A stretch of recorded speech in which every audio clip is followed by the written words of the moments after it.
Aku tuh punya forum namanya Mengenang Kemiskinan. Jadi aku bercerita soal bagaimana aku bertransformasi dari Agus Mulyadi yang dulu celana dalamnya sangat jelek, kemudian sekarang sok-sokan pakai celana dalam Uniqlo. Aku merasa ada transformasi sosial. Kehidupan. Aku menjadi lebih lihat dan lentur. Aku menjadi lebih aerodinamis kehidupanku. Orang kaya itu suka sama cerita yang aku tulis soal mengenang kemiskinan, tapi orang miskin juga suka.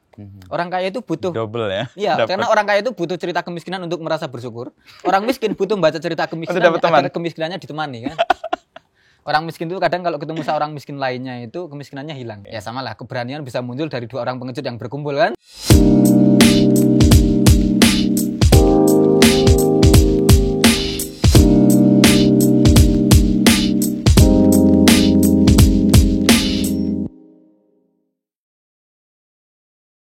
Emang dirimu lahir di Magelang? Besar di Magelang. Bapak ibuku Magelang apa? Terus hijrah ke Jogja? Setelah lulus SMA itu aku, jadi lulus SMA itu, bapakku tuh sebenarnya kan pengen aku kuliah ya. Tapi bapakku itu tidak punya konsep untuk nek duwe anak iki aja 3 tahun. Karena kalau aku lulus SMA, adikku lulus SMP, siji lulus SD. Bapakku tuh barengan. Nah, terus makanya aku tuh sempat ketipu kuliah. Jadi bapakku tuh menyekolahkanku di sebuah, Agus kuliah ning Jogja. Padahal aku sebenarnya nggak kuliah. Ini ketipu brosur itu, keparah. Jadi Jogja disebut sebagai kota pendidikan itu bukan karena UGM UNY, tapi lembaga-lembaga abal-abal yang menipu dan kemudian maksa berbagai mahasiswa dari Ternate, dari semua itu kan bukan karena UGM, karena UNY, karena brosur-brosur sekolah-sekolah tier 3 yang aku tuh salah satu orang yang ketipu. Pendidikannya D1, ekonomi syariah. Wah, aku masuk di situ, Pak. Diajari soal penghitungan zakat dan lain sebagainya. Ternyata itu belakangan aku cek itu bahkan tidak terdaftar di Dikti. Padahal bapakku itu untuk masukkan aku ke situ, rumah kami itu digadekan. Jadi keluarga aku tuh sampai rumahku digadekan, kemudian mengontrak rumah yang cuma 1 petak. Untuk anaknya yang ternyata tertipu. Yang ternyata tertipu. Aku kan nggak tega untuk ngomong itu ke bapakku gitu. Terus aku bilang, wis lulus Gus, wis kerja wis. Padahal aku nggak kerja, Pak. Aku itu ngekos kemudian jualan kaos secara online. Itu pas ke Jogja. Pas ke Jogja gitu. Jadi bapakku, aku tuh kalau PP itu jauh sebelum orang mengenal maraton atau sepeda PES 1, PES 2, aku tuh ngondel, Pak. Jogja Magelang karena nggak punya uang gitu. Aku nggak tegang bilang ke bapak aku karena bapakku sudah mengorbankan rumahnya untuk ternyata itu cuma pendidikan kuliah abal-abal gitu. Terus kemudian aku ikut jaga warnet, Itu ngeblok. era di Jogja itu? Di Jogja. Jadi Jogja itu aku jaga warnet, kemudian mulai ngeblok. Nah, ngeblok itu iki rada nyombong sithik, tulisan gue rada lumayan lah. Jadi diwaca wonge seneng. Aku ikut lomba blog dan menang beberapa kali. Banyak sekali aku menang ikut lomba blog.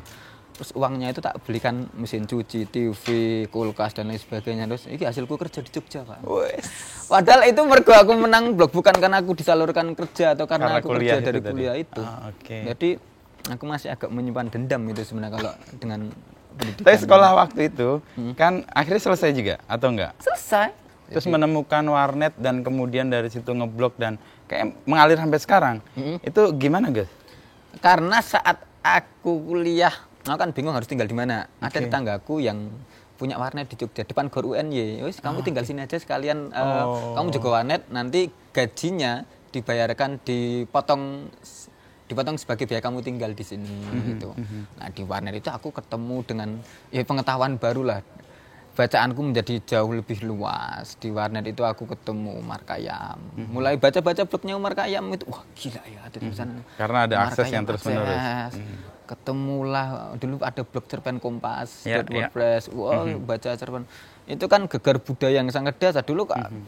Satu-satunya akses cerpen itu ya Bubu, dan kita tahu Bubu itu selalu berakhir bahagia gitu. Raja dan putri berakhir menikah di istana. Ketika baca cerpen itu, kok tokoh utamanya mati sih gitu. Ketika baca cerpen Kompas ternyata cerpen itu tidak harus berakhir bahagia loh. Mulai ketemu akses bacaan yang banyak gitu. Ketemu beberapa blogger yang aku ngefan banget. Aku dulu suka baca blognya Rosso Daras, orang yang sangat Soekarnois. Wah, aku suka tuh baca. Terus ada Herman Saksono, kemudian awal blogger tuh. Awal blogger tuh Herman Saksono, kemudian Yang sering aku baca itu Pamantio, Pamantio, ya tahu aku. Wah, terakhir dia di Beritagar kalau nggak Berita salah. Tagar. Aku ngefans banget itu sama Pamantio itu. Ya, itu kontak-kontakan juga tuh di blogku juga. Era-era itu. Itu sampai sekarang masih ngeblok itu. Ya, Pamantio. Pamantio itu gara-gara dulu sempat hiatus, kemudian ada teman-teman, masa Aki Pamantio kok udah nggak ngeblok lagi, padahal akhirnya domain dan hostingnya dibarin sama teman-teman, terus dia ngeblok di situ. Gitu. Sampai sekarang aku masih ngeblok. Iya. Walaupun blognya sekarang lebih ke mirroring ya, jadi aku posting di Instagram sekalian di blog. Kalau dulu kan posting di blog, linknya kasih di medsos. Twitter, Sekarang medsos. udah orang siapa sih yang sekarang mau baca blog gitu, mulai nggak tertarik kan. Tapi era itu kan sekaligus membentuk ya. Iya. Hal yang tadinya Agus nggak dapat akses, itu aksesnya kan berlimpah. Iya. Dan kemudian kan daya serapmu kayaknya oke juga nih, kayak spon itu. Dulu tuh gini, jadi ada banyak momen-momen tak terduga gitu. Misalnya kayak aku tuh kan dulu karena akses di blog, bukan di blog, di warnet dulu. Orang yang kerja di warnet itu selalu punya pengetahuan selangkah lebih maju dibandingkan orang-orang yang tidak pernah terkoneksi ke warnet gitu. Karena warnet membuat kita 24 jam bisa mengakses lah ya. Aku bisa Photoshop ketika orang lain nggak bisa gitu. Biar Photoshop geleleng, Pak. Kita bisa ngilangin jerawat aja sudah kelihatan jenius. Yang lain goblok semua gitu. Karena merasa jancuk aku bisa ngilangin jerawat itu. Kalau sekarang kan aplikasi 360 jadi lebih mulus. Nah, terus gara-gara itu aku dulu iseng buka jasa edit foto bareng JKT48 itu. Itu yang agak semi-semi menjadi momentum aku jadi terkenal karena banyak orang jadi tahu Agus Mulyadi itu tukang edit foto bareng JKT48 itu. Aku sempat dua episode menggantikan posisi Roy Suryo sebagai pakar telematika. Aku ingat banget dulu bukan Empat Mata episode kasus foto ketua KPK Abraham Samad. Aku diminta datang ke Bengkel Empat Mata untuk mengecek keasliannya. Ini asli apa palsu, Mas gitu. Itu harusnya yang datang itu Agan Harahap. Iya. Agan Harahap tuh nggak bisa, terus Agus Mulyadi yang diminta ke sana gitu. Aku tahu itu juga belakangan setelah aku kan sering ketemu sama Agan. Kalau di sini kan nongkrong di mana? Di kafe Slow Rock depannya warungnya Pak Butet itu Asmara itu. Nongkrong gitu ya, jadi cerita gitu. Aku sama Agan juga beberapa kali masuk dokumennya Net TV gitu. Jadi kenalnya dari situ. Terus nah itu aku bangun reputasi sebagai tukang edit foto bareng JKT48, blogku dibaca banyak orang. Lah mulailah kemudian tawaran-tawaran masuk. Gimana kalau Mas Agus menerbitkan tulisan-tulisannya? Ada banyak media kita menawari, Grasindo masuk, kemudian Benang Pustaka. Aku kemudian jadi penulis gitu. Pengalaman yang sangat aneh juga. Kemudian dari blogger penjaga warnet ngedit foto jadi penulis juga gitu. Dan aku ingat royalti pertama dari Bentang Pustaka 8 juta gitu. Aku merasa wah gila, ternyata menulis itu ada uangnya nilainya gitu, ada uangnya gitu. Dan aku merasa itu hal yang sangat mengubah perspektifku soal aktivitas menulis. Bapakku itu kan orang yang nggak suka aku menulis, Pak. Karena merasa menulis itu hobi bukan pekerjaan gitu. Jadi bayangan bapakmu apa pekerjaan itu? Nah ini sebagai khas standar orang Magelang itu. Bapakku tuh sebenarnya pengen aku tuh kerja di pabrik, Pak. Di pabrik atau kalau di Magelang geleleng armada. New armada, PO karoseri gitu. Karena merasa ya kerja itu yang seperti ini, bukan ngeblog, bukan menulis, bukan menulis atau apapun gitu. Dan kerja iki sok ana seragame gitu. Bapakku bilang gitu. Bapakmu ya seragaman toh? Seragaman, hansip. Bapakku tuh sekarang apa kan hansip, banser gitu. Bapakku tuh ingin aku kerja industrial lah gitu ya. Ketok kerja ada uangnya gitu, ana seragame. Padahal kalau dia nonton SpongeBob ya seragam adalah simbol penindasan. Wah, sekedar bilang ngomong gitu kan. Seragam adalah simbol penindasan. Hari ini seragamnya, besok kepalanya dibuat seragam. Nah, terus gara-gara aku mulai ngeblog itulah bapakku kemudian mulai agak merestui karena ternyata aku bisa beli kulkas, bisa beli televisi. Yang tadi dikirim ke rumah. Aku kemudian jujur ke bapak gitu. Pak, aku dulu sebenarnya beli kulkas, beli TV, beli dan sebagainya itu bukan dari uangku kerja. Karena kuliah tadi, tapi karena ngeblog itu. Bapak aku mulai merestui itu gitu. Jelasinnya gimana Bapak? Paham Bapak soal ngeblog dan agak semi-semi paham. Jadi aku ngomongnya iki penulis ulah ditulis kok ngendi lu Bapak. Aku bilangnya gitu. Jadi sesederhana mungkin itu bisa dipahami. Gitu. Mulai bapakku mulai merestui. Bapakku perlu diyakinkan dengan uang lah. Uang sama kiriman lah ya pasti. Kiriman gitu. Terus setelah setelah mulai itu ya mulai aku dapat uang banyak. Dari ngeblog bapak aku mulai merestui. Dan mungkin ini berkah restu orang tua juga. Aku merasa karirku makin bergerak dengan naik baik gitu ya. Setelah itu. Setelah restu. Ya, at least ditandai dengan aku mulai sering menulis di beberapa media Kompas, kemudian di merdeka.com, di Geotimes. Di Kompas tahun berapa waktu itu, Gus? 2013 ya. 2012. Pas Ramadan kalau nggak salah ya. Ya, edisi Ramadan aku nulis itu, kemudian setelah itu di merdeka.com. Jadi Merdeka itu dulu punya semacam rubrik yang isinya itu 4 kolumnis, yaitu aku, kemudian Pak Dahlan Iskan, 2 lagi aku agak lupa Mas siapa gitu. Mas Didi. Dan gara-gara itulah kemudian aku merasa kita ini karirnya moncer jadi penulis gitu. Dan itulah momentum ketika nyaris semua aspek kepercayaan diriku mulai naik. Ekonomi aku naik, sosial aku naik, kepercayaan diri dalam hal asmara aku naik. Wah, ini biar ya nek ero cewek iki nembak mesti ditolak ya, Pak. Tapi gara-gara jadi penulis, ada modal. Ada modal sosial lah. Apalagi kemudian sering nulis di Mojo gitu. Sering nulis di Mojo itu kan dulu waktu itu salah satu media yang sangat rebel dan booming pada zamannya 2013-2014, apalagi untuk anak-anak mahasiswa muda gitu kan. Mewakili gelora dan cinta, buku dan pesta. Wah, pesta, buku dan cinta kan. Pesta, buku dan cinta itu. Mojo banget itu tema-temanya. Ya gara-gara itulah kemudian aku mulai percaya diri. Aku kalau kenalan cewek, Agus Mojo. Wah, dulu aku mengangkut nama besar Mojo itu. Karena memang dulu orang kalau tulisan nyata yang di Mojo itu merasa kayak label tertentu ya. Karena ya kebetulan itu banyak penulis-penulis besar di Mojo ya sebenarnya karena koneksi Mas Putut ya. Dulu kan ada Bang Nizar Patria, ada Rusdi Matari, kemudian ada Nuran Wibisono, ada AS Laksana, ya tokoh-tokoh penulis yang mewakili zamannya. Orang tahu bahwa dia penulis yang mumpuni gitu, dan ketika mereka nulis di Mojo ikut terdongkrak kan. Kemudian kalau mereka jadi tahu kalau orang nulis artikel di Mojo itu berarti sekelas itulah. Setara. Agus siapa? Agus Mojo. Wah. Nah, aku kan karena tulisanku sering dimuat di Mojo gitu. Lagi-lagi sebenarnya kan bukan karena kalau disebut sebagai kapasitas ya aku agak meragukan gitu, karena tulisanku bagus tapi tidak sebagus itu ya kalau dibandingkan dengan tulisannya AS Laksana maupun Nizar Patria kan jelas masih kalah. Tapi kan faktor koneksi sama Putut gitu.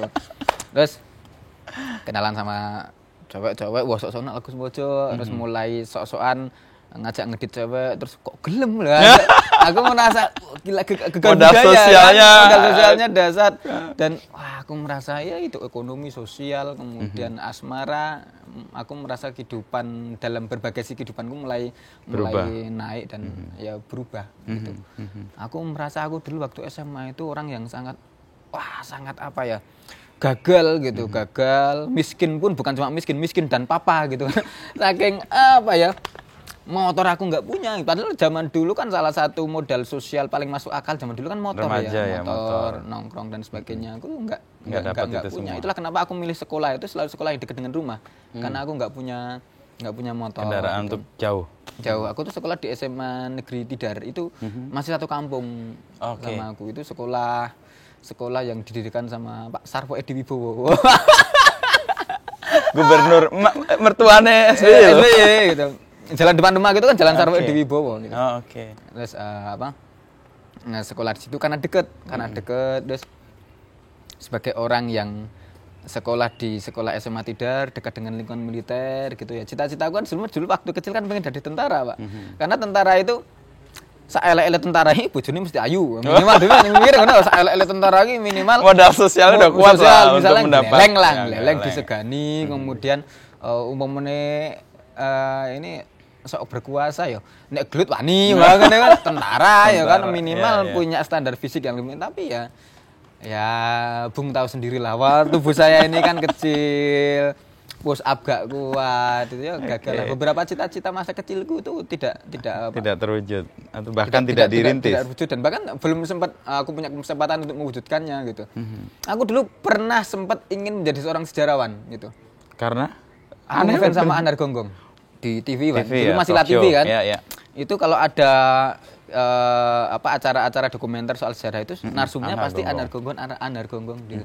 Dan dulu waktu aku sekolah itu nilai sejarahku itu tertinggi satu SMA. Oh. Nilai sejarah sampai guru sejarahku aku masih inget tuh. Guru sejarahku tuh bilang ini kalau ada kompetisi sejarah itu kamu yang maju, Gus. Wah, aku merasa dibombong seperti itu kan.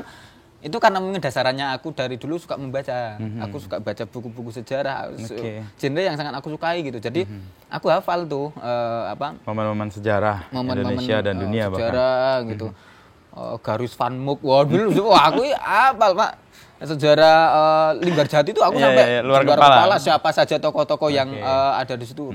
Siapa duduk kiri, siapa duduk kanan. Iya, aku sampai hafal tuh. Bahkan sampai ketika zaman dulu era pergerakan itu mana yang kelompok muda, mana kelompok tua itu aku tahu tuh. Kalau orang-orang zaman dulu kan ngerti nih ya karena tokoh sejarah ya tua kabeh.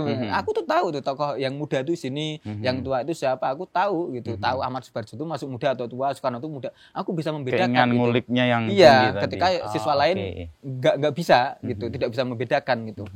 Walaupun ya cuma sejarah itu toh yang aku ngelotok gitu. Aku kan ujian nasional mata sejarah, mata pelajaran sejarah kan nggak masuk, Pak. Jadi nggak hitung. Aku aja itu SMA itu bodoh aku. SMA itu bodoh. Kalau kemudian orang bilang seberapa bodoh kamu, ini bayangkan SMA Tidar itu dulu menerima siswa itu 224 siswa. Aku peringkat 224. Jadi the real last, Pak. Last. Mungkin diterima karena zonasi. Karena aku tuh bahkan diterima karena ada satu orang mengundurkan diri. Oke. Aku masuk cadangan. Masuk cadangan 1. Jadi inisialnya juga ini agak cerita juga ya. Nama Agus Mulyadi kan sangat pasaran. Ya. Jadi dulu saat di SMA Tidar itu ada 2 orang punya nama Agus Mulyadi. Aku dan orang satu lagi gitu. Saat seleksi itu aku Agus Mulyadi diterima. Oh, diterima kok. Ya udah aku aman gitu. Ternyata yang diterima itu Agus Mulyadi yang satunya gitu, yang dari SMP 4, aku SMP 7 gitu. Bahasan lihat, loh, beda nomor. Kok sampai 4 gitu. Kok orang sampai itu gitu. Ternyata Agus Mulyadi yang lain gitu. Agus Mulyadi. Terus kamu dicadangkan? Aku ternyata masuk yang dicadangkan, cadangan ke-4 atau ke-5 gitu. Terus 4 orang ini mengundurkan diri, aku diterima. Aku bener-bener the last gitu.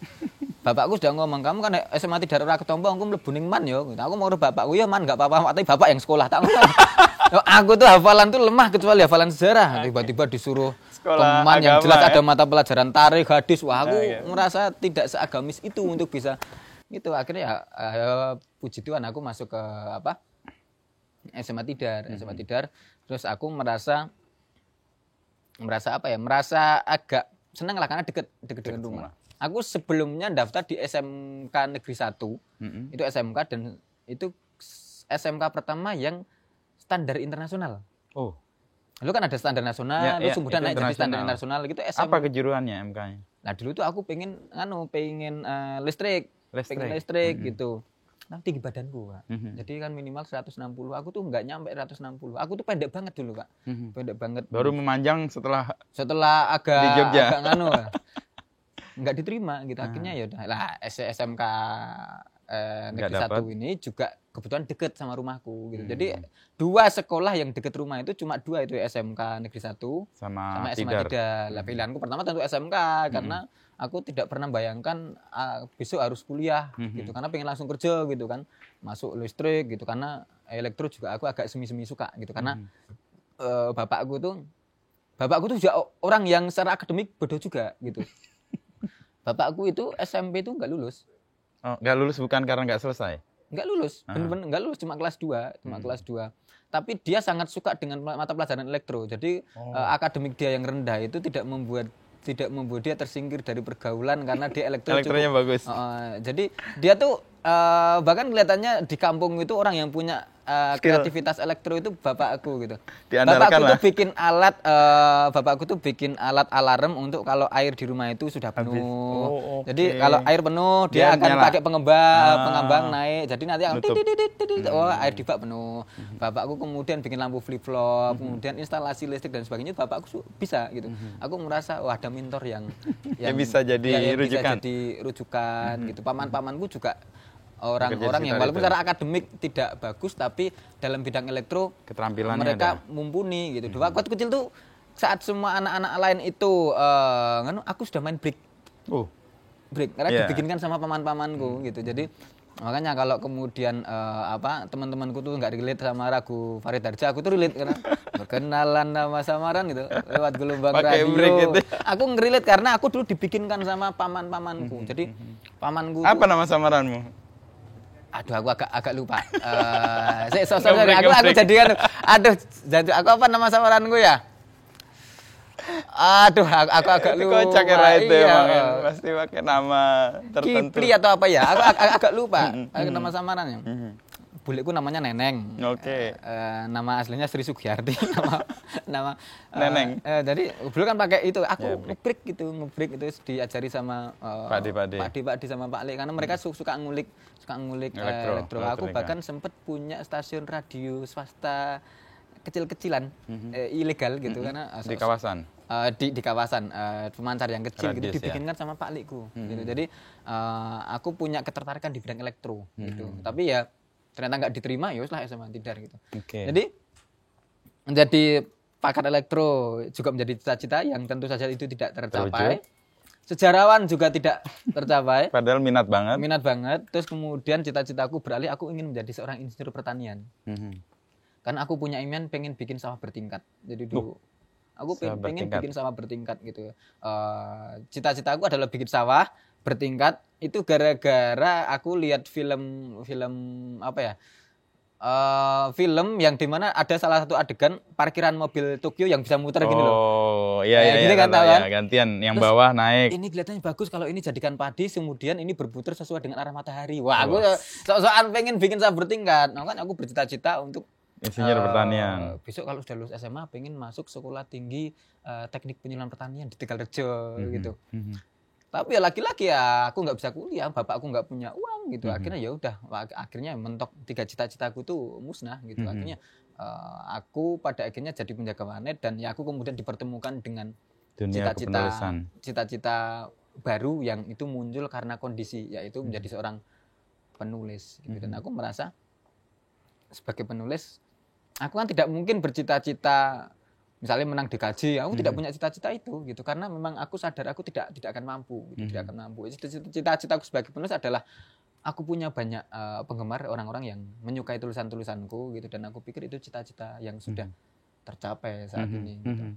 Kalau cita-cita personal, aku ingin agar tulisanku itu disukai sama almarhum Pri GS. Aku ngefans banget sama Pak Pri GS dan sebelum dia meninggal dia pernah nulis, aku membaca tulisan-tulisannya Agus dan aku suka. Wah, aku merasa hidupku tuh udah selesai gitu. Kalaupun besok aku mati, aku merasa aku kenal. Aku merasa hidupku sudah selesai di dunia penulisan karena aku sudah punya banyak penggemar, merasa orang-orang sudah mengenaliku dan Pak Pri GS, orang yang sangat kagumi tulisannya, sudah menyatakan bilang itu bahwa aku suka membaca tulisan Agus Mulyadi. Aku merasa dalam dunia kepenulisan aku sudah merasa tidak perlu ada lagi yang aku kejar. Gitu, ya. Dan soal penulisannya tadi Agus menyebut beberapa hal ya. Satu, bisa hidup dari situ ya, karena tadi ya ada penghasilan dan sebagainya. Yang berikutnya adalah ada uji coba atau eksperimen yang menarik. Kamu bikin buku digital. Itu cerita nggak Gus? Dan bagaimana itu? Kemudian kan kamu punya pandangan bahwa gue bisa hidup sebagai penulis. Tapi bukan dari buku. Nah, itu tadi kan pernyataan gimana? Jadi kalau ya aku tahu sebenarnya, aku beberapa kali menyampaikan bahwa menjadi penulis di Indonesia ini menjanjikan, tapi menjadi penulis buku, menjadi penulis yang hidup dari royalti itu belum bisa menjanjikan gitu. Kecuali bukumu laku 300.000 eksemplar gitu. Betul, itu betul. Kalau nggak salah dulu Mas Putut yang pernah bikin penelitian atau ya semi wawancara riset gitu. Hanya 1 dari 10 penulis, ya 10% lah orang yang benar-benar bisa hidup dari royalti, layak itu dari royalti gitu. Dan ya 1 dari 10 itu adalah orang yang tulis yang bukunya dalam 5 tahun minimal bisa laku, minimal setidaknya 30.000 eksemplar dan sebagainya. Aku pernah hitung-hitungan Mas, bagaimana caranya agar kita bisa hidup dengan uang setara UMR kalau kita nulis hidup dari royalti buku gitu. Aku pernah hitung-hitungan, taruhlah UMR 3 juta lah ya, taruhlah tengah-tengah lah ya. Rata-rata 3 juta, kemudian hidup dalam setahun itu berarti kan 3 kali 12 ya, 36. Untuk bisa mendapatkan 36 juta dari royalti buku, kalau kita asumsikan buku harganya 80.000 gitu. Setahun itu kita harus bisa menjual 4.500 eksemplar dan itu bukan jumlah yang sedikit. Susah itu. Hanya penulis-penulis tertentu yang bisa mencapai level itu. Aku tuh bahkan punya temen itu setahun cuma laku 200 eksemplar, Pak. Dijual 60.000. Jadi bayangkan setahun cuma dapat royalti 1.200.000. Satu bulan 100.000, Pak. Aku gak ngenes itu. Jadi ditambah dengan iklim pembajakan yang sangat awur-awuran gitu. Wah, itu dahsyat banget pembajakan di Indonesia itu. Brutal, Pak, gitu. Aku punya temen Firdika yang nulis buku Menjerat Gus Dur itu. Aku inget tuh buku yang resmi itu kalau nggak salah masih terbit 20 atau 30.000 eksemplar, bajakannya udah 50.000, Pak. Dan laku. Laku dari Jogja, Surabaya, Malang. Gitu. Jadi betapa mengenaskannya lah kalau kita mengharap dari royalti buku gitu. Tapi buku cetak akan selalu penting. Kenapa? Karena ya kita tidak bisa memungkiri karya yang dibicarakan luas itu selalu buku cetak. Sejauh ini aku belum melihat ada orang membicarakan secara hype sekali buku yang hanya terbit secara digital gitu. Tapi kalau dari secara pemasukan, kemarin aku sebenarnya eksperimen karena ada banyak platform tuh, ada Karya Karsa, ada Kuiku, ada Mayar, ada Linkit, di mana tempat di mana kita bisa menjual buku-buku secara digital gitu. Aku iseng tuh. Aku dulu pernah nulis kumpulan tulisan, kumpulan cerita humor dewasa. Ya. Aku kan dulu suka tuh baca buku-buku mati ketawa ala Rusia, mati ketawa ala Amerika. Madura bahkan. Ya, aku pilih bagian-bagian yang humor dewasa. Jadi humor-humor yang misalnya nyerempet lah. Nyerempet karena aku juga ngefans sama Gunnar Soto S. Aku ngefans banget.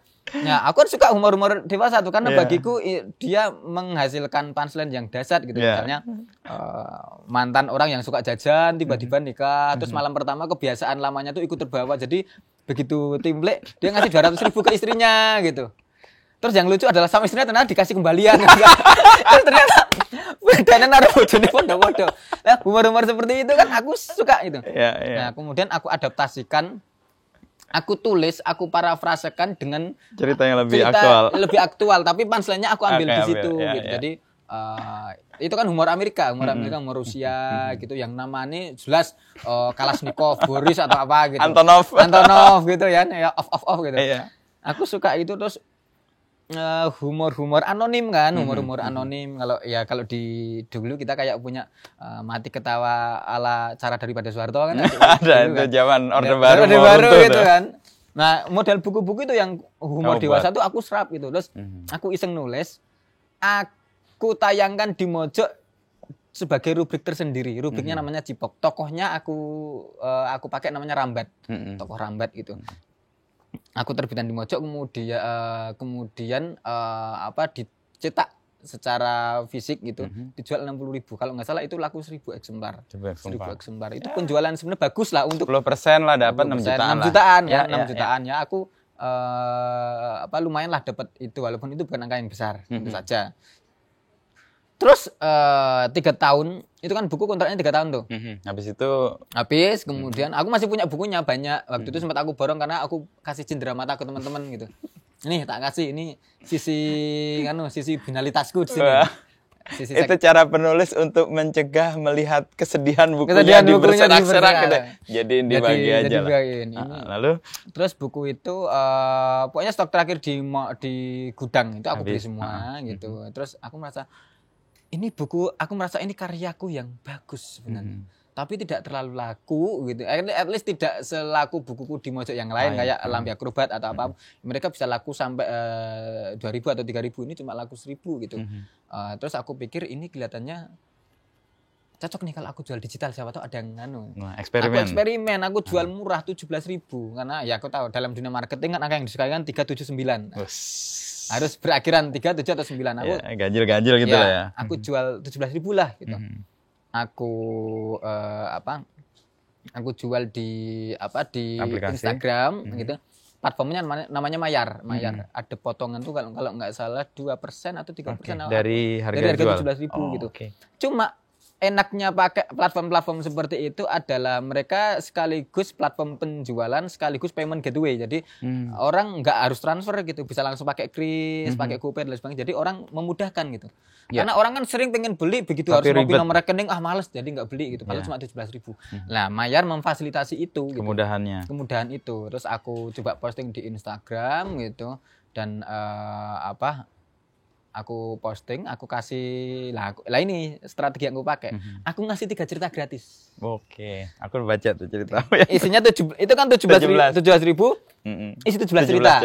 Tak kasih 3 gratis. Kayak teaser lah ya. Teaser. Kalau you suka, you boleh beli. Kalau you nggak suka, ya udah. You nggak rugi gitu karena kamu baca gratisan gitu. Aku pakai 3 gratisan. 3 gratisan itu. 3 itu ya aku percaya diri dengan tulisanku. Ini memang ini tulisan bagus banget. Buku Rambat itu bagus banget gitu.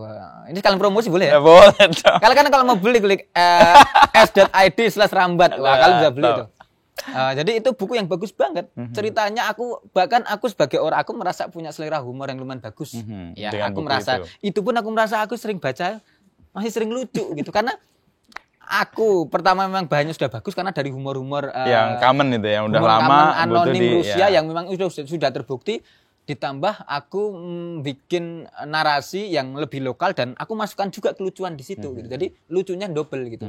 Aku suka dengan itu gitu dan saat aku tawarkan di Instagram responnya seminggu pertama tinggi. Pak laku 500. Wah, gila, laku 500. Akan aku pikir paling payu 50 lah. Ternyata 10 kali lipat, aku 500 gitu. Aku bikin postingan lagi, setelah itu laku 1000, Pak. Oh. Jadi ini sudah 2 bulan, 1,5 bulan. Nah, 1,5 bulan itu sudah laku 1.700. Jadi setiap bulan itu rata-rata 1 bulan itu laku 1.000. Oke. Dan itu kan 17.000. Taruhlah potongan 3%. 3%. Per sekarang itu aku sudah dapat sekitar 32 atau 34 juta. Oh. Itu aku kan eksperimen yang ternyata menghasilkan. Gila, ternyata bisa dapat segini aku gitu. Dan ya itu sangat membantu gitu. Dilalah kebutuhan ekonomiku sedang lagi aku butuh tinggi-tingginya dan ketulung itu. Wah, gila aku dapat 34 juta dari jualan buku digital gitu dan aku merasa wah ternyata ini salah satu harapan baru. Jadi aku merasa itulah kenapa kemudian aku bilang aku yakin bisa hidup dari menulis tapi bukan dari buku. Buku fisik. Ya, dalam artian karena gitu. Ekosistem sekarang mulai mendukung.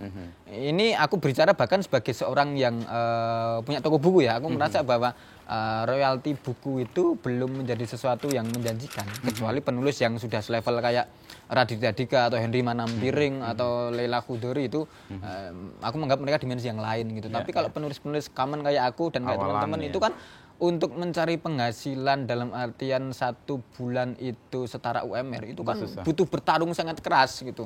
Buku aku ngalamin juga waktu nerbitin buku dan untungnya waktu itu langsung meledak ya. 6.000 pertama cetak habis terus habis itu sampai dicetak sampai 30.000 yang buku tentang SBY itu. Tapi setelah itu ya susah juga. Masuk ke cetakan kedua aja berat banget. Dan ya itu nilainya juga nggak gede. Aku punya beberapa teman yang aku tahu lah mereka produktif gitu. Tapi mendapatkan bukunya nggak terjual tidak banyak gitu dan ya aku tahu hal-hal seperti itu hal yang sangat masuk akal di dunia perbukuan gitu. Dan tapi adanya aplikasi adanya digital ini membuat peluang penulis itu makin tinggi gitu. Sekarang aku kalau diminta ngisi kelas menulis misalnya aku selalu bilang ke teman-teman untuk coba berbagai terobosan kepenulisan digital gitu. Sekarang kan kita ya itu bisa jual tulisan secara eceran itu kan per bab bahkan ya. Bisa dijual 5.000, bisa dijual dijual eceran itu bukan hal yang kemudian tabu kok enggak atau kamu kasih gratisan dulu enggak apa-apa kok. Kayak tadi nih Rambat ya. Lah Dilan Pidibay kan dulu versi blog. Ya, blog. Sebelum jadi buku kan. Jadi konsep ngasih gratisan itu bukan cuma sebagai bagian dari marketing, tapi sekaligus juga untuk menguji pasar gitu. Apakah diterima atau enggak? Benar, gitu. benar. Jadi sekarang enggak kayak dulu. Dulu kalau untuk jadi penulis buku itu wah persaingannya keras, Bung, gitu kan. Karena ya kita tahu penerbit itu kan berjudi gitu. Ketika mereka menerbitkan buku itu untuk balik modal aja minimal harus laku 1/3 dari jumlah cetakan pertama gitu. Kalau penerbit mayor misalnya taruhlah 2.000 atau 3.000. Agar bisa bak-buk 1.000 paling nggak laku. Ini harus laku 1.000 kan, karena biaya cetak, biaya dan sebagainya gitu. Jadi dulu tidak banyak orang yang benar-benar bisa jadi penulis gitu. Tapi era media sosial makin memudahkan, era digital makin memudahkan. Jadi cobalah banyak terobosan digital itu untuk dicoba gitu. Dan saya sudah membuktikan gitu, jualan buku secara digital. Ceritain dong yang Rambat, cerita yang menurutmu paling pecah. Kalau yang paling pecah versi tuh Agus. Versi Agus Mojo itu Agus Rambat ya kali. Rambat itu yang cerita pertama yang ada orang dia ulang tahun tapi seisi kantor kok nggak ada yang ngucapin gitu kok ketahuan nggak ada yang ngucapin, kemudian tiba-tiba ada sekretaris kan, selamat ulang tahun Bapak. Ternyata ada asistenku, ternyata asistennya spesial gitu. Bagaimana kalau kita merayakan ulang tahun di apartemen saya? Wah, timbul pikiran kotor gitu kan. Sampai di apartemen dia merasa asistennya akan memberikan segalanya. Asistennya masuk ke kamar mandi, dia merasa asistennya pasti datang dengan telanjang. Maka dia juga buka baju telanjang juga. Ternyata dari balik kamar mandi ada anak dan istrinya. Bikin kejutan. Jadi aku suka sekali cerita itu gitu. Sangat suka. Atau cerita ada seorang perempuan cerai dari suaminya, kemudian dia hidup bersama anaknya gitu. Terus ya sebagai perempuan kan selalu punya kebutuhan biologis gitu kan. Terus malam-malam dia meracau lah gitu. Aku ingin lelaki gitu sambil meraba-raba. Ternyata besoknya itu dia beneran melakukannya dengan seorang pria gitu. Nah anaknya yang lihat itu kemudian merasa juga aku ingin sepeda kan. Karena dia merasa kalau dengan meracau apa yang ia bayangkan bisa tercapai. Si anak melihat adegan itu loh, kemarin ibuku meracau aku ingin lelaki, besoknya tidur dengan lelaki. Bagaimana kalau aku meracau aku ingin sepeda sambil sepeda. Aku suka sekali dengan cerita itu. Jadi humor dewasa itu karena aku suka sama Pak Gunnar Soteas juga gitu. Pendekatannya kayak gitu ya. Itu suka banget. Itulah dari Pas Kota yang pojok itu. Kan, ya, aku suka ini dia gitu. Aku tuh suka sama Gunnar Soteas, suka sama Wahyu HS, penulis skenarionya Kiamat Sudah Dekat sama Para Pencari Tuhan. Aku suka banget itu. Itu kita antara yakin dan enggak soal kebenarannya, tapi kita terhibur aja udah cukup. Ya, Enggak lagi mempertanyakan ini benar atau enggak. Itu. Jadi penulis-penulis yang bisa kok mereka bisa kepikiran ya gitu ya. Wahyu HS itu aku ngefan banget. Aku tuh sangat suka nonton Para Pencari Tuhan tuh karena faktor penulisan naskah skenarionya Wahyu HS gitu. Jadi dia menceritakan kemiskinan itu bagaimana gitu. Tokoh si Asrul saat melihat duit sampai bingung, dia melihat duit segepok, ini apa Din? Ini apa? Ya duit. Lo nggak akrab sama duit sih gitu. Jadi celutukan seperti itu yang kena. Mungkin karena relate dengan pengalaman harianmu, Gus. Ya, gitu. Oke. Jadi cerita soal kemiskinan, aku tuh kan punya serial dulu ini berkali-kali tuh saya katakan dalam kelas-kelas menulis, aku tuh punya forum namanya Mengenang Kemiskinan. Jadi aku bercerita soal bagaimana aku bertransformasi dari Agus Mulyadi yang dulu celana dalamnya sangat jelek, kemudian sekarang sok-sokan pakai celana dalam Uniqlo. Aku merasa ada transformasi sosial. Kehidupan. Aku menjadi lebih lihat dan lentur. Aku menjadi lebih aerodinamis kehidupanku gitu. Aku menceritakan itu kisah pengalaman kemiskinan itu dan disukai banyak orang. Relate karena aku merasa gini. Orang kaya itu suka sama cerita yang aku tulis soal mengenang kemiskinan, tapi orang miskin juga suka. Orang kaya itu butuh double ya. Iya, karena orang kaya itu butuh cerita kemiskinan untuk merasa bersyukur. Orang miskin butuh baca cerita kemiskinan agar kemiskinannya ditemani kan. Orang miskin itu kadang kalau ketemu seorang miskin lainnya itu kemiskinannya hilang. Oke. Ya sama lah, keberanian bisa muncul dari dua orang pengecut yang berkumpul kan. Jadi sama seperti itu. Jadi tulisanku soal mengenang kemiskinan itu salah satu genre yang disukai sama banyak semua kalangan gitu. Oke. Aku tidak membayangkan bahwa kelak cerita kemiskinanku itu akan laku menjadi sebuah cerita. Ya kemiskinan itu tuh sangat tidak enak untuk dirasakan tapi nikmat untuk dikenang. Karena kau udah mentas dari situ. Kalau belum mungkin pedih juga. Itu kenapa banyak orang sukses kalau pengen cerita soal kesuksesannya pasti Dari nol. Sok-sokan pengen meraba apa ya kemiskinanku di masa lalu. Padahal nggak miskin-miskin amat juga gitu. Karena ya itu kemiskinan itu memang bumbu-bumbu kesuksesan. Oke. Nah, ketika lo menemukan topik-topik yang dekat dengan lingkungan dan bisa jadi relate dengan pembaca-pembaca itu lo butuh riset nggak? Atau begitu aja lo main? Aku punya kebiasaan untuk mencatat segala hal yang aku anggap itu lucu gitu. Dan detail biasanya. Dan detail gitu. Dan sebenarnya aku menangkap nah ini salah satu tuntutan dalam dunia kepenulisanku ya. Aku tuh kan dikenal sebagai penulis humor ya. Jadi dari awal gue kalau lihat lu pasti dalam setiap tulisanku tuh harus ada minimal punchline walaupun itu tipis gitu. Itulah kenapa kalau aku nulis, aku tuh kadang nulis itu harus menyediakan punchline-nya dulu. Elemen lucunya di mana? Kalau aku sudah dapat elemen lucunya, baru kemudian bikin konteksnya, plotnya, ceritanya baru aku susun gitu. Jadi lucunya harus aku dapatkan dulu gitu. Nah kemarin aku ngajari anakku cara melet menjelurkan lidah. Apa yang lucu dari menjelurkan lidah ya? Aku pikir gitu. Oh, menjelurkan lidah itu adalah kebiasaan dalam tarian Haka suku Maori di Selandia Baru. Wah, gitu. Aku sok-sokan, aku mengajari anakku melet itu bukan karena lucu-lucuan. Ini bagian dari mengenalkan anakku pada tradisi global. Padahal kan nggak ada itu kan. Aku mencari punchline-nya dulu. Jadi itu. Terus sebelumnya juga aku mengajari anakku berteriak-teriak ala Dewi Persik kan, ku menari-nari gitu. Aku bilang ya Dewi Persik itu bukan penyanyi biasa. Bagaimanapun Cranberries bikin zombie itu diniatkan untuk agar di cover sama Dewi Persik. Soal seperti itu gitu. Jadi aku dapat punchline-nya dulu baru kemudian ceritanya aku susun gitu. Atau misalnya bapak aku itu kan sekarang banser. Bapakku itu sekarang banser. Sebelumnya? Hansip. Oh, naik kelas atau turun kelas? Naik kelas, Hansip. Dari Hansip ke Banser. Jadi kalau ada pengawalan kiai itu sekarang bapakku. Paling depan. Bapakku tuh diklatsar lolos gitu.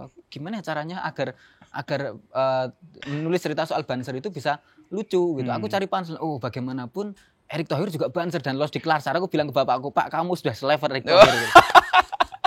At least dalam dunia kebanseran itu kamu setara dengan Erick Thohir. Jadi aku mencari punchline-nya dulu sebelum menyusun rangkaian ceritanya yang mana gitu, itu di satu sisi itu beban gitu karena harus menemukan humor harus menemukan punchline, tapi di satu sisi itu tantangan karena kreatif juga kreativitas juga gitu. Jadi kalau ada sesuatu yang lucu gitu, aku cari apa yang bisa aku cari dari lingkungan itu, aku melihat apa yang kelihatannya lucu. Observer juga ya karena terbiasa baca bukunya Pak Apri GS. Pak Apri GS kan observer yang dahsyat sekali gitu. Dan detail kan dia. Menggambarkan gitu. Sesuatu misalnya aku ke toilet gitu. Aku pengen cebok gitu. Ternyata gayungnya bentuknya gayung bentuk love gitu. Wah, ternyata ini rasanya diceboki dengan cinta gitu. Jadi seperti itu. Nggak kepikir loh, orang kan sering lihat gayung bentuk love tapi nggak sampai kepikiran gitu kan. Atau ketemu raket bentuk love, raket nyamuk gitu. Wah, ini the real cinta ini membunuhku, karena kita menggunakan simbol cinta untuk membunuh makhluk lain. Apa bedanya kita dengan orang-orang yang membunuh makhluk lain atas nama agama? Gitu. Aku mencari punchline-nya dulu sebelum peristiwanya. Merangkai gitu. Ceritanya ya. Oh, itu bagian dari kemudian menjadi ciri ya? Ya, sekaligus ya proses kreatifku sebagai seorang penulis. Gitu. Terus tulisanmu yang kemudian di cover jadi film itu ceritanya gimana, Gus? Gini, kalau aku kan sebagai orang yang sangat suka nulis apapun gitu, karena remeh-temeh orang peduli bahkan nggak tulis juga. Soal keseharian, aku harus memberikan kredit kepada Raditya Dika lah, karena dia yang bagaimanapun memberikan keberanian kepada orang-orang untuk menulis soal kisah dirinya melalui genre personal literatur, melalui Kambing Jantan itu kan. Dulu aku kan baca Kambing Jantan, blognya Raditya Dika kan tidak menyangka bahwa kok tulisan soal diri sendiri kok bisa dibaca ya, norak banget gitu, narsis banget. Padahal dulu aku mikir kalau orang nulis soal dirinya sendiri itu minimal harus sudah jadi pejabat, harus sudah jadi public figure gitu. Ya paling nggak jadi panutan lah ya. Jadi panutan. Kalaupun tentara ya minimal sudah pangdam ya. Tapi Raditya Dika membalikkan semua itu. Aku jadi punya kebiasaan menulis apapun soal keluargaku, soal buku pertamaku itu Jomblo Tapi Hafal Pancasila, itu soal teman-temanku. Kemudian buku yang diterbitkan Mojok, Lambe Akrobat, itu soal bapakku dan teman-temanku. Nah, makanya kemudian buku Sebuah Seni untuk Memamikasi itu khusus tentang Kalis, istriku yang dulu masih jadi pacarku. Aku setiap momen-momen kelucuan Kalis itu aku tulis gitu karena aku ingin mengabadikan gitu karena Kalis sadar nggak? Ya dia nggak sadar kalau itu tulis, tapi kemudian ya sadar setelah tulisan itu aku publikasikan. Ya? Okay. Aku merekam sisi-sisi kebodohan Kalis gitu karena orang menganggap bahwa Kalis itu adalah aktivis di isu-isu yang serius ya, soal sensitif dan lain sebagainya gitu, tapi dia menyimpan sisi-sisi kocaknya, sisi lucunya, sisi bodoh yang mungkin tidak ditemukan dalam diri Kalis saat dia tampil sebagai aktivis gitu. Kalis saat nonton film Simba gitu, dia beneran tanya, gimana ya Mas cara sutradara mengarahkan singanya itu? Goblok banget nih, dia tidak tahu bahwa ada teknologi namanya CGI gitu. Aku bilang, kamu pikir sutradara itu Nabi Sulaiman apa yang bisa ngomong sama binatang? Wih CGI gitu. Jadi terus kemarin Mas ada apa? Ada rumah makan baru, Mangut Paus gitu. Itu dia cari pausnya di mana ya Mas?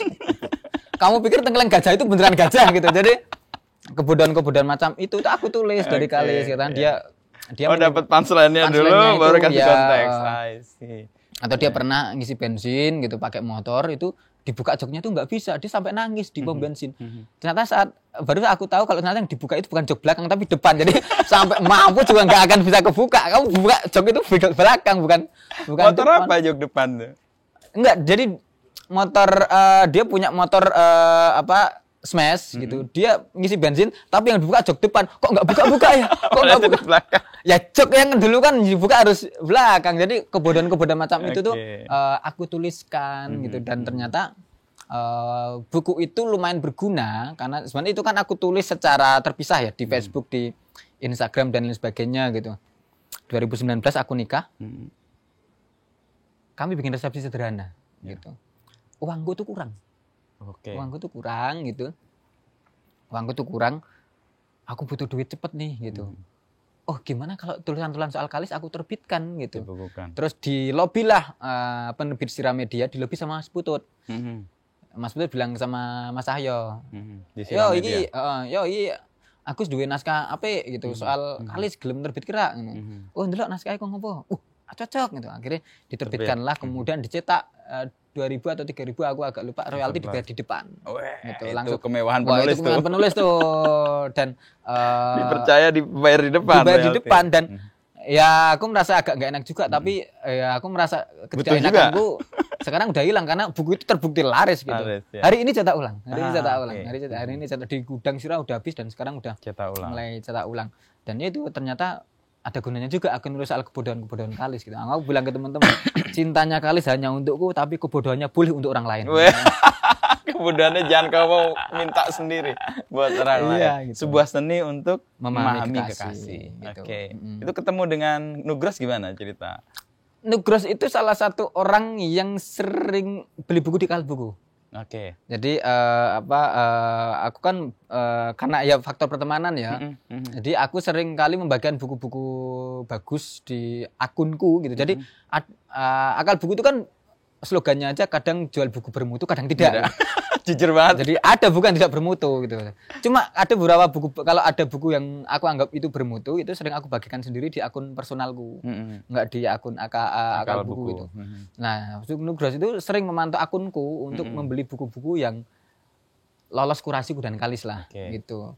Nah, waktu itu karena Nugros itu kalau beli itu selalu via marketplace, kan nggak mungkin dia kadang beli buku satu kan jarang. Ada sekalian lah bukunya Agus, kalian bukunya Kalis gitu ya. Disitulah kemudian dia baca bukuku gitu. Kemudian itu. Jadi tanpa sengaja itu. Tanpa sengaja, kemudian wah ini cocok digawe film, gelem ra nek kuwi digawe di film kayak gitu. Itu aku dihubungi saat pandemi itu. Iya. Pandemi. Iya gitu. Dia nanya aku juga pas pandemi itu. Oh ternyata story. Aku bilang, emang bisa ya bukuku itu dibikin karena bukuku kan bukan novel, kumpulan cerita konyol lah. Cerita, jadi bisa dalam dunia film itu kita bisa mencari benang merahnya. Jadi cerita-cerita ini dirangkai, dibikin satu premis gitu. Oh bisa oke, aku mau itu. Dan ya terjadilah kemudian. Terlibat untuk membuat ulang atau premis dari ya saat lebih ke penulisan skenario gitu. Aku diwawancarai untuk yang bikin skenario kan Bagus Bramanti sutradaranya Jihan Angga gitu. Jihan dan Bagus itu orang yang aku sangat sangat mengagumi karyanya. Aku tuh suka MKM Koming. Karyanya Jihan Angga itu lucu banget, dan aku ketika dikasih tahu yang garap siapa Jihan Angga, wah aku excited karena Jihan Angga Pak, ini buku bakal lucu itu gitu. Bagus Bramanti aku suka karena aku kan dalam dunia kepenulisan skenario dan sebagainya kan masih buta ya, tapi saat tahu bahwa Bagus itu orang yang menggarap Sobat Ambyar gitu, aku jadi tahu ada beberapa adegan-adegan itu yang aku anggap ini lucu banget. Adegan Asri Welas makan terus, ini sing garap siapa sih? Ini Bagus Bramanti. Wah, aku merasa bukuku difilmkan dan digarap oleh orang-orang yang tepat, kompeten dan tepat. Aku merasa oke gitu. Apalagi yang merankan Agus Sunadi, Elang El Gibran. Elang El Gibran itu aku justru tahu bukan dari Basuki. Dari series namanya Tunnel. Sebelum itu berarti? Sebelum itu, dia main di sebuah series namanya Tunnel. Aku nggak tahu kalau itu Elang El Gibran tadinya. Nggak taunya, ini anak dia jadi tokoh penjahat versi masa kecil. Gitu. Aku nonton itu, belakangan baru tahu aku kalau itu Elang. Ini Elang tau gitu. Karena dia memang masih muda, filmnya juga belum banyak. Jadi aku belum bisa meraba, siapa sih Elang? Belum terpapar kalau banyak. Feby Rastanti yang jadi Kalis memang terkenal banget Pak. Saat syuting itu, warga kampung itu njaluk fotonya karo Feby Rastanti itu. Aku agak meragukan Feby awalnya karena dia kan bukan native bahasa Jawa. Gitu. Tapi dikasih tahu sama Jihan. Feby akan kita kasih waktu spare khusus itu untuk belajar 3 bulan. Dan saat syuting untuk ukuran orang yang belajar 3 bulan lumayan inovasi dan wah gila keren gitu. Dan aku merasa puas kemarin dikasih preview sedikit itu, wah aku merasa senang bukuku difilmkan. At least aku sudah setara sama Habibie lah. Kisah cintaku itu difilmkan itu kan sudah minus bikin pesawat lah. Bapaknya setara Erick Thohir, anaknya setara Habibie. Naik lah. Satu menteri, satu presiden. Oke. Jadi makin yakin bahwa menulis itu bisa menghidupi. Bisa menghidupi. Gitu. Menulis loh ya, bukan realiti buku. Menulis itu bisa menghidupi. Gitu. Nah, ruang untuk kemudian Agus berkreasi ya. Kreatif tadi kan salah satunya kan observer yang baik, lalu menemukan hal-hal lucu dalam hidup yang mungkin orang lihat yang biasa gitu. Tapi kedisiplinanmu untuk menulis itu gimana cara ini sebenarnya kalau bilang soal kedisiplinan itu aku bukan orang yang cukup disiplin sebenarnya. Kedisiplinanku menulis itu kalau ada paksaan. Dulu saat aku masih kerja di Mojo, wah disiplin banget Pak. Karena ada yang memaksa. Karena ada yang memaksa. Aturan pekerjaan gitu. Apalagi di waktu itu aku kan di Mojo Pemret Pak. Jadi aku tuh Pemret yang gagal di Mojo itu karena sekarang lagi cari Pemret tuh. Aku tuh Pemret yang gagal di Mojo karena ada beberapa tenggat tulisanku itu aku kerjakan sesuai tenggat gitu. Karena memang ya aku tidak bisa memberikan contoh yang baik. Makanya aku kan kemudian sebelum resign itu aku mengundurkan diri sebagai Pemret dulu. Mas, aku merasa tidak bisa menjadi Pemret karena aku bukan contoh yang baik. Aku tuh tipikal aku pede loh, aku penulis yang baik. Tapi Pemret bukan yang baik. Itu. Aku bilang maksud aku mendingan jadi redaktur aja deh gitu. Karena ternyata jadi Pemret itu bebannya gede apalagi di sebuah hanya soal penulisan kan? Iya, gitu. Akhirnya aku resign, kemudian resign jadi Pemret, kemudian resign jadi kerja di Mojo itu 2021 gitu. Walaupun sekarang aku masih bantuin Mojo sebagai talent di salah satu konten videonya gitu. Tapi dulu waktu aku masih kerja di Mojo, kedisiplinan itu muncul ya karena paksaan pekerjaan. Ada sesuatu yang nge-push diriku untuk kamu harus menulis gitu. Wong kowe kerja kok gitu. Tapi setelah keluar dari Mojo itu ya kedisiplinanku mulai tergerus gitu. Keasikanku menulis itu enggak seperti dulu gitu. Mungkin karena sudah jarang main kali ya. Dugaanku adalah aku mulai jarang main gitu. Kalau dulu kan aku main ketemu teman, nongkrong sini nongkrong sana, kemudian ada penulis itu kan salah satu pekerjaan utamanya adalah berkontemplasi, serawung dan sebagainya. Ya setelah menikah tuh aku justru lebih sering di rumah gitu. Jadi aku aku orang yang sangat homey banget aku lah. Jadi aku justru mulai tidak punya kedisiplinan dalam menulis kalau tidak dipaksa pekerjaan gitu. Aku mulai kemarin disiplin menulis karena Buku Mojo itu menerbitkan bukuku lagi. Jadi aku sekarang lagi proses buku terbaruku masih soal kalis, tetapi pasca menikah. Kalau sebuah seni memahami kasih kan sebelum menikah. Kalau ini setelah menikah diterbitkan sama Buku Mojok. Lah saat dituntut agar bisa terbit sebelum Agustus itulah. Karena ada tenggat aku jadi agak disiplin tuh. Aku nulis setiap hari harus. Jadi kedisiplinanku tuh muncul karena ada paksaan dari pekerjaan. Kalau enggak aku tipikal orang yang merasa lost gitu. Aku nggak tahu kenapa, ini sebenarnya hal yang cukup buruk juga sebagai seorang pekerja seni gitu. Tidak punya kedisiplinan yang bisa diandalkan gitu. Tapi ya aku mulai belajar seiring dengan kebutuhan gitu. Aku kan saat sendiri anak, mulai sesuk bakal menyekolahkan anak dengan ragat uang yang banyak. Mungkin itu nanti akan kedisiplinanku akan terbentuk. Saat ini aku merasa hidupku terlalu santai, Mas. Terlalu santai gitu. Jadi apa ya, tidak muluk-muluk gitu. Sasi iki misalnya aku rumah tanggaku itu kan tidak, dalam rumah tanggaku itu kan sampai saat ini kan tidak ada konsep nafkah, Mas. Aku dan Kalis itu membiayai rumah tangga kami itu benar-benar patungan 50%. Oh gitu. Jadi misalnya kebutuhan bulanan misalnya 10 juta, aku 5 juta, Kalis 5 juta gitu. Jadi benar-benar 50% saat ini gitu ya.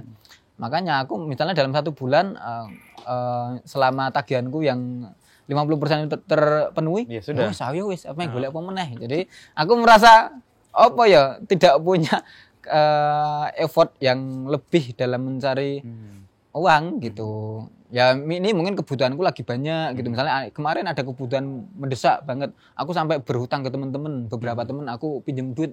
Aku butuh nih karena ada kebutuhan yang sangat mendesak gitu ya. Ketika ada itulah aku terpacu untuk untuk melakukan hal-hal yang mungkin ya aku jualan buku digital salah satunya karena itu. Kebutuhan. Aku punya utang ke salah satu temanku gitu. Wah, aku berutang nih. Aku tidak bisa kalau cuma untuk mencari cuma yang iuran rumah tangga. Yang 5 juta tadi. Iya, aku harus berakrobat nih. Akhirnya jual buku digital dan ternyata laku 32 juta. Dan itulah yang kemudian memberikan semi tekanan itu membuatku menjadi agak disiplin gitu. Itu kan saat jual buku digital kan aku layout ulang. Layout sendiri gitu. Karena aku secara etis kan kalau aku menggunakan layout lama nggak etis karena itu ada campur tangan Buku Mojok. Jadi editannya versi buruk sebenarnya yang dijual itu, karena aku kasih versi raw lah. Versi raw gitu, dan orang-orang membaca itu versi yang editannya masih buruk gitu. Aku jual gitu, aku layout ulang dan sebagainya. Itu aku disiplin banget. Aku nyeting Mayer, aku nyeting berbagai platform yang aku gunakan untuk jualan. Aku setting bot Instagram karena kan aku jual nggak lewat link, klik di bio nggak. Jadi orang kalau mau beli ketik beli di kolom komentar, nanti otomatis ada mesin yang membayar ngasih link otomatis itu. Aku itu setting buat Instagram, auto DM, kemudian setting pembayaran di Mayer. Aku disiplin sekali dalam merancang itu gitu. Karena ada faktor aku kudu golek duit. Jadi kadang kedisiplinanku itu muncul karena tekanan. Atau pihak luar ya. Oke. Ya tadi disiplin kan kemudian dibentuk karena tuntutan atau tekanan dari pihak lain. Itu kan nggak mungkin akan berjalan selama ya kan. Akhirnya kita akan membentuk disiplin sendiri. Nah menurutmu apa yang membuat Agus dengan sendirinya akan menemukan disiplinnya itu selain tuntutan atau tekanan dari pihak luar? Lebih ke keinginan diri untuk berkarya lebih jauh sebenarnya gitu. Aku tuh punya kalau tadi aku bilang dalam dunia kepenulisan aku sudah tidak ingin sesuatu yang pengen aku cari lagi gitu. Karena beberapa sudah capaian yang ingin diraih. Tapi aku pengen mencoba hal-hal baru juga dalam dunia penulisan. Aku tuh pengen bikin novel. Pengen bikin cerita fiksi misalnya gitu. Aku tuh sampai ikut kelas menulis cerpennya Agus Nur gitu. Aku ikut tuh kelasnya membuat menuliskan narasi dan dialognya Mas A.S. Laksana. Aku ikut tuh kelas-kelas itu karena aku pengenlah sekali-kali pengen nulis fiksi, karena aku selama ini menulis hanya selalu non fiksi, esai dan lain sebagainya gitu. Rambat ya paling rambat itu, tapi itu kan cuma potongan cerita, bukan dari cerita yang sudah common sebenarnya. Bukan novel gitu. Jadi aku tuh mungkin di masa depan saat aku punya target-target baru gitu, mungkin itu yang akan membuatku cukup disiplin karena pengalaman yang sudah aku tuh selalu bisa punya kedisiplinan tertentu ketika aku ingin membuat sesuatu yang baru gitu. Misalnya gini, aku tuh kan sama temenku tuh sama 2 orang temenku, aku tuh kan bikin usaha jasa penulisan caption gitu. Aku sama ada jasa penulisan caption. Ada, jadi di medsos gitu. Okay. Itu sebenarnya profesi yang sudah aku jalani sejak lama sebenarnya. Jadi dulu itu aku gara-gara aku nulis surat terbuka untuk Puan Maharani waktu itu, iseng lah aku posting di Mojo, surat itu viral. Kemudian aku dihubungi salah satu anggota DPD DKI Jakarta, Mas Agus tolong bikinin caption ya. Dia mau bayar agak mahal. Terus kok ada orang mau bayar ada marketnya gitu? Ada marketnya itu 2014. Terus dari situ aku mulai iseng gitu. Jajalah aku buka jasa caption ono sing nganggur asih. Ternyata ada gitu. Nah, terus aku ketemu sama temanku namanya Dani, Armandani lah. Armandani. Dia itu ternyata juga sering nulis, bikin, aku akan membuatkan surat untuk kalian, kalau kalian mau gitu. Coba kirim temanya nanti aku buatin gitu. Nah, dia tadinya cuma bikin itu gratisan karena dia memang hobi nulis. Tapi beberapa orang yang dikirimi surat itu senang dan bahkan kemudian mentransfer uang ke Dani gitu. Oh, padahal nggak diminta. Nggak diminta. Dan itu memang ya sebagai orang yang slow aku nulis gini, yang butuh, yang pengen mengungkapkan perasaan, coba tulis di kolom komentar gitu. Ya kayak semacam commission gratis gitulah. Tapi ternyata orang yang ditulisin surat sama Dani itu suka. Berterima kasih dan ngirimin uang dan tidak sedikit gitu. Nah, Dani kan sering nongkrong di rumahku gitu. Lah, kami punya semacam kesamaan loh. Kenapa nggak diseriusin gitu. Jadi aku Armandani Prima Sulistia dulu pernah kerja di Vice, pernah jadi pamret Mojok juga gitu, suka nulis. Kebetulan Prima juga sekarang resign, bukan resign karena Vice kan tutup kan. Ya, Vice tutup. Prima sekarang di rumah. Ambil buka jasa ini aja, jasa penulis caption. Terus kita semua sebenarnya sudah bergerak di situ secara lama, cuma tidak terlembagakan gitu. Akhirnya aku Dani Prima itu bikin gitu bikin kayak semacam jasa penulisan caption namanya Ukara Kata gitu. Dan ya aku saat bikin itu aku excited gitu. Aku kemudian seharian itu ngulik websitenya, aku desain web dan sebagainya, memastikan itu ya. Bahkan sampai aku semalam itu sampai maksa nggak tidur. Sangat disiplin ketika aku ada tantangan baru gitu. Atau dulu misalnya itu kenapa dirimu menantang diri harus ada satu ya. Back ke sini nih, soal tadi disiplin, tantangan baru, dan kemudian Agus sendiri menemukan sesuatu yang harus dikejar kan itu untuk mencoba melakukan hal-hal yang lain. Nah, perjalananmu panjang nih Gus, dari SMA ditipu, masuk perguruan tinggi yang ternyata tidak memberikan apapun, tapi kamu terjun ke warnet yang nggak sengaja juga, dan kemudian itu kan membentuk, dan sekarang lo dikenal sebagai pembicara karena itu kan, kepenulisan. Itu kan kayak apa ya? Transformasi sosial atau mungkin lompatan gitu. Itu tuh kamu maknai perjalananmu itu seperti apa? Ya, aku merasa bahwa dalam hal ini ya aku selalu merasa bahwa ini adalah berkah dari prihatin bapak dan ibuku gitu. Aku merasa bapak ibuku itu aku pikir hidup dengan sangat prihatin gitu. Aku yakin ya ibuku tuh sholatnya kan kenceng banget. Kalau bapakku enggak. Walaupun banser nengok sholatnya ora kenceng gitu. Jadi kencengnya mulai belakangan gitu. Kalau ibuku tuh memang kenceng gitu, dan aku yakin ibuku tuh ndongake aku tenanan gitu. Karena ya ibuku ndongake aku tenanan, dan aku pikir ya itu berkah. Kemudian aku melampaui. Aku tuh merasa ya Mas ya, ketika orang lain berjuang cukup keras gitu, aku tuh merasa tidak berjuang sangat keras untuk bisa mencapai titik tertentu gitu. Dalam artian gini, banyak orang yang belajar nulis sampai begitu serius, tetapi tidak mendapatkan apresiasi yang sepadan gitu. Aku kan tidak dulu tuh aku tidak pernah ikut kelas menulis apapun Mas. Bener-bener ya nulis karena alamiah membaca gitu, dan ternyata tulisanku disukai gitu. Kemudian aku ada banyak temanku itu sangat bercita-cita agar bukunya itu difilmkan. Banyak itu orang bercita-cita. Aku tidak punya cita-cita itu. Dan dia mendatangi gitu. Aku kemudian misalnya aku pengen agar ya minimal aku tuh dikenal oleh banyak orang gitu. Aku tidak pernah bayangkan itu akan terjadi. Sekarang terjadi, Pak. Jadi aku bukan orang yang try so hard untuk mencapai itu, tapi itu terjadi gitu. Orang berpikir bahwa aku masuk orang tuh pengen tulisannya diterima tembus di mojok gitu. Aku enggak bersusah payah untuk melakukan itu. Tidak bersusah payah karena aku bilang aku dihubungi sama Mas Putut, kamu nulis di mojok ya gitu. Tawaran-tawaran itu seperti muncul. Sama kayak aku nulis di Kompas itu. Aku tidak pernah bayangkan bisa nulis di Kompas. Wah, ini Kompas gitu. Terus kemudian ada tawaran masuk gitu. Aku kan wah gila ya. Ada banyak kemudahan-kemudahan di karir kepenulisanku yang itu aku merasa aku tidak melakukan effort yang sepadan untuk melakukan itu. Jadi aku merasa hidupku itu dipenuhi dengan keberuntungan gitu. Dan keberuntungan itu muncul ya karena bapak ibuku dan karena aku dipertemukan dengan orang-orang baik di sekitarku gitu. Aku punya teman-teman di kampung, teman-teman yang pemabuk lucu gitu, dan tiba-tiba kisahnya ternyata bisa aku tulis gitu.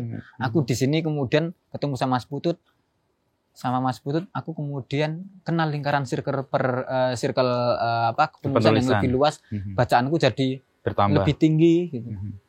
Aku kemudian menikah dengan Kalis, yang mana Kalis itu kemudian mempertemukanku pada circle yang jauh lebih beragam lagi gitu. Aku tuh kan mulai kenal banyak tokoh itu gara-gara Kalis. Aku kenal Mbak Alisa Wahid, aku kenal Pak Lukman Menteri Agama, itu semuanya kan dari Kalis, dari pernikahanku dengan Kalis gitu. Aku tuh dulu kalau datang ke acara nikahan gitu ya, didatangin camat aja aku udah seneng, wah nikahan Pak Camat tuh kok. Setelah menikah dengan Kalis, aku tuh beberapa kali datang ke pernikahan yang bahkan presiden datang. Itu karena Kalis, Kalis memperkenalkanku pada dunia yang baru. Mas Putut memperkenalkanku kepada dunia kepenulisan yang menarik. Aku merasa Gusti Allah itu mempertemukanku dengan orang-orang baik, orang-orang kompeten yang turut membangun karir kepenulisanku gitu. Jadi kalau ditanya bagaimana aku maknai, ya aku merasa ini bukti rasa cinta Allah pada Agus Mulyadi gitu. Dan aku merasa ya aku harus memanfaatkan rasa cinta itu dengan memanfaatkan apa yang sudah Allah berikan sebaik-baiknya gitu. Jadi ada satu Bapak Ibu yang memberikan support dalam doa-doanya yang kemudian merestui perjalanan itu. Yang kedua pertemanan yang baik yang membuat gitu. Agus bertemu dengan banyak orang, banyak kasanah gitu ya. Banyak kasanah ya. Pemikiran. Aku bertemu dengan teman-teman yang kemudian menjadikanku menjadi rantai yang terhubung ke banyak hal gitu. Yang mana itu ya menguntungkanku secara sosial, secara ekonomi, secara pergaulan dan lain sebagainya. Gitu. Nah untuk dirimu sendiri, upaya apa yang kamu lakukan, Gus? Soalnya kan kayak mudah-mudah semua kan. Tapi apa upaya yang kamu sungguh-sungguh lakukan untuk mencapai? Kan bukan tanpa usaha pasti kan? Ya. Bukan tanpa kerja lah. Kalau ini upaya untuk apa nih? Upayamu untuk menjadi seperti sekarang. Kan selain tadi orang tua, bapak ibu, lalu circle pertemanan. Oh, kalau ini aku orang yang sangat percaya dengan kekuatan doa. Aku orang yang sangat percaya dengan kekuatan doa. Dan oleh karena itu ya, aku tuh menjadi orang yang cukup melankolis dan agak punya welas asih yang agak tinggi lah. Aku sok-sokan gitu. Aku berasa bilang aku tuh punya orang yang sangat welas asih yang agak tinggi. Compassion lah itu. Jadi aku tuh orang yang sangat tidak tegaan gitu.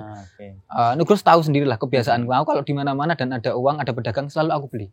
Pedagang sapu aku beli, walaupun aku nggak butuh. Aku di rumah tuh sapu ada kali kalau 24 atau 25 tuh aku punya. Karena saking banyaknya ada pedagang jualan susu itu, ada pedagang susu mampir aku beli, ada pedagang apalah gitu, ada pedagang kursi. Bahkan saat ada pedagang kursi nggak laku, aku lewat dan aku nggak beli. Aku merasa ada semacam wah ini dosa spiritual yang aku lakukan karena aku nggak beli gitu. Aku terlalu, bahkan Kalis bilang aku itu terlalu overthinking untuk melakukan hal-hal yang sebenarnya tidak perlu kamu pikirkan gitu.